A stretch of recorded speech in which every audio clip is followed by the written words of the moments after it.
Now, though, I love something that's going well, and we love to bring you an update here on the evening show. And just people doing great things in their bit of the county. Now, Fair Shares, brilliant organisation, great idea. It's a community time bank, so you can offer up a bit of time, say, oh, I can help you out with that, and then you kind of bank some hours and you can get some stuff back. It's brilliant. But Fair Shares and the Friendship Cafe have just been working really hard in the community throughout the last few months, doing some incredible stuff when it comes to food parcels. And I'm delighted to say that Reyaz from Fair Shares is with us on the show now. Hi, Reyaz. Hi there, how you doing? Hi, I'm good, thank you. How are you? Yeah, not bad, thanks. Yeah, good. Good. Now, the last time we spoke, you just started rolling out some of these food parcels and obviously people who are some very vulnerable and really need help. And I know you've reached a really big milestone recently. So tell me a bit more about what's been happening over the last few months and the point you're at today. Yeah. Well, yes, I'm here talking about kind of Fair Shares and Friendship Cafe, and we're both community organisations. Generally speaking, it's about how do we get people into our community centre, how do we get people kind of involved in community activities. Obviously, with COVID, everything had to kind of shut down immediately. But what we did was we kind of like put our feelers out to see what's going on, what the need are, and we found that, food was a big issue. Access to food, access to shopping, access to healthy food as well. And we realised that in our community there was lots of older people who, because of shielding and social isolation and distancing, meant they weren't getting food, not being able to cook food maybe or fresh food. And we also were working with a lot of younger families, getting referrals from school. So single mums or young families who were struck really financially because of COVID. So what we started doing was let's just cook some meals. So every day we start cooking some meals and just seeing, well, what can we do? And we started, I think the first time was like 20 meals. Now we're regularly cooking like 70 odd meals a day. So every day slightly different. We try to make it really healthy. So today we had rice and chickpea curry and some salad and some fruit. And I think last week we just hit our 5,000th meal. Wow. So this was 5,000 meals going out to the community. I mean, at the moment it's 5,500, all free of charge. Going to people who really need them for lots of different reasons, and kind of delivered, cooked, lovingly by people in the community, basically. And I'm not just saying this. Wherever I've turned online, particularly on Twitter over the last few weeks, I've just seen so many people doing this and getting involved. Yeah, I know Fahana, who works with you, and various people, and you see all these people cooking and getting out to the people who need it. It really feels like people have really bought into this, Reyaz.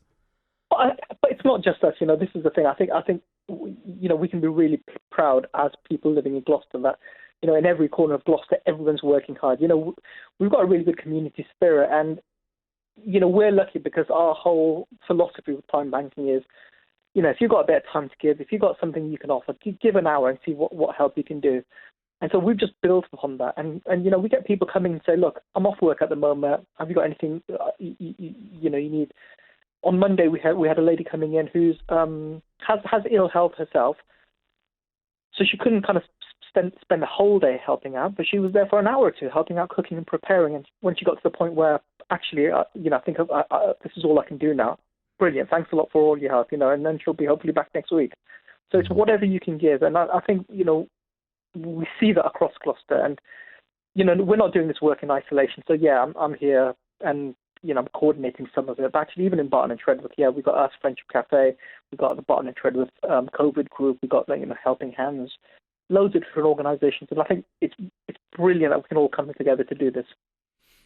And when it comes to some of those people who you've mentioned on the receiving end of some of these meals, I mean, I imagine people are really grateful when they get this to them. And what are some of those reactions been like when people have maybe had a meal? It's interesting because there's a whole lot of stuff going on, because actually, and this is again where we try to be slightly different, because asking for help is a really difficult thing to do. And I'm coming across a lot of people who are saying to me, look, I've never had to do this before, but I was working my whole life, and now I need to ask for help. And so sometimes it's just like, here we go, we can help you for 2 weeks or whatever it is, and it just gets them over that hurdle. And a lot of people who've received help are now have also said, look, okay, I might be in need of this, but I can help deliver some food for you. Or when this is over, I want to give some time back as well. And I think that's really good. It's that reciprocity is what we want to use to build community spirit. Because actually, yes, you might be in a bit of need at the moment, but there's still lots you can give back.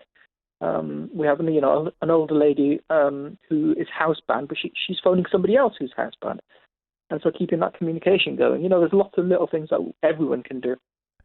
Yeah, and there might be people listening tonight, Reyaz, in the Barton and Treadworth area who have, just heard about this maybe for the first time, or have kind of heard whispers from other people. Are you still looking for people, to push that number even higher? I mean, yes, I'm still getting referrals for new. I mean, I had a referral this week. A young family just had a new baby, really struggling financially, and all sorts of additional stresses of having a new baby. And so, yeah, just a couple of meals just makes life a bit easier. And things that we've had a few referrals from schools as well. So having school refers people to us. So they said one of their feedbacks, for example, was meal times was just a really stressful point in their day. And just the simple act of, here you go, here's 4 healthy meals, just eased the whole of the family tension. The kids were happier. The parents were happier. So it's just trying to kind of keep people surviving through all of this, and keeping people's spirits up. And also when our delivery drivers go out, for some people it's the only conversation they have all day. And and our delivery drivers, it's not just, here you go, here's the house and food and leave. They stand there, they talk to people, they see how their day is, they check to see what their neighbours, how they are. One of our delivery drivers kind of told me this really nice story the week before. She normally delivers to an older chap, and she had some extra sweet pea in her garden that was growing, so she cut them down and kind of gave them to him as a bunch of flowers. And he said this was the first time anyone's ever given him flowers in his life, and completely made his day. Wow. And that's the kind of simple act of kindness. But those simple acts of kindness is what we think kind of build community and keep people going. Yeah, absolutely. It's so important. It's so brilliant. Congratulations on that milestone. I know that's not what it's about. It's not about numbers, like you say, and kind of bringing people together. But it is brilliant what's going on. So, yeah, well done, I suppose. And there are loads of people doing this. Like, I was kind of doing calculation just in terms of our food. We've had 45 different people helping volunteering. They've given 1,500 hours of their time to do this. And like I said, some people are giving half an hour a day. Other people are here all day, 3 days a week. And it's brilliant. So, yeah, if anyone else wants to come and take part and help out, whatever they can, we're always here. There's always going to be something to do. And we're going to be here for the long run as well. So, sooner or later, we know COVID's going to be over, but actually the community is going to still be here, and we're always going to need people to get involved.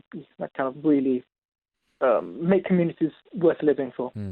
And do you think, on that, Reyaz, do you think it will have a lasting impact in terms of how people think about community? I think so. I mean, I think every time we face situations like this, it helps us kind of to pause and rethink and reevaluate what's really important to us. And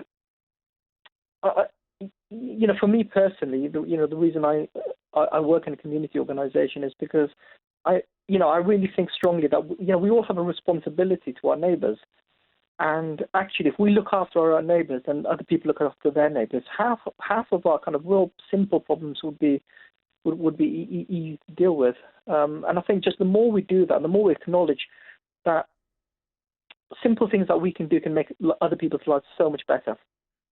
Yeah, absolutely. Reyaz, thank you so much for joining me on the show, bringing us a bit of an update, and thank you very much. It continues to go well. Take care. Take care. Bye. Bye. Bye-bye.